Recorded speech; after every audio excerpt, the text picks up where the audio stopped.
PUBG Mobile ကမြန်မာနိုင်ငံမှာပိုပြီးအောင်မြင်နိုင်မှုရှိလား Okay ပိုပြီးအောင်မြင်နိုင်မှုရှိလားဆိုတော့ကျွန်တော်ဒီဗီဒီယိုထဲမှာရှင်းပြပေးပါမယ် PUBG Mobile ကမြန်မာနိုင်ငံရဲ့ gaming လောကထဲမှာလူသိအများဆုံး game တွေကတစ်ခုဖြစ်ပါတယ်နှစ်ပေါင်းများစွာကြာလာပေမဲ့လည်း player တွေရဲ့အရေးအတွက်ကမလျော့သွားဘဲနဲ့ update အသစ်တွေ collaboration event အသစ်တွေနဲ့ community ကိုဆက်လက်ပြီးတော့အသက်ဝင်နေပါတယ်အထူးသဖြင့် streamer တွေ content creator တွေများလာတဲ့နဲ့အမျှ PUBG Mobile ကလည်းပိုပြီးတော့တိုးတက်နေပါတယ်e-sport ပြိုင်ပွဲတွေမှာလည်းမြန်မာ player တွေကနိုင်ငံတကာအဆင့်ထိကိုရှင်ပြိုင်လာနိုင်တာဟာ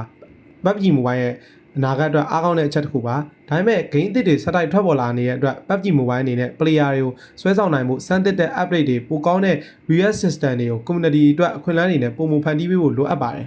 ကျွန်တော်ရဲ့အမြင်အရ PUBG Mobile ကမြန်မာနိုင်ငံမှာအောင်မြင်မှုဆက်လက်ရရှိနိုင်တဲ့ game တစ်ခုဖြစ်ပါတယ်လက်ရှိ community အင်အားနဲ့ e-sport အခွင့်အလမ်းတွေကိုကြည့်မယ်ဆိုရင်လည်းနောက်နှစ်အနည်းငယ်အတွင်းမှာထိပ်တန်း mobile game တစ်ခုဖြစ်ဆက်လက်ရပ်တည်နိုင်မဲ့အလားအလာရှိနေပါတယ်။ brother တို့ရဲ့အမြင်မှာရော PUBG Mobile ကမြန်မာနိုင်ငံမှာနောက်3နှစ်ဒါမှမဟုတ်5နှစ်အတွင်းမှာပိုပြီးအောင်မြင်လာနိုင်မယ်လို့ထင်လား comment လေးမှာ brother တို့မှတ်သွားပေးလို့ရပါတယ်။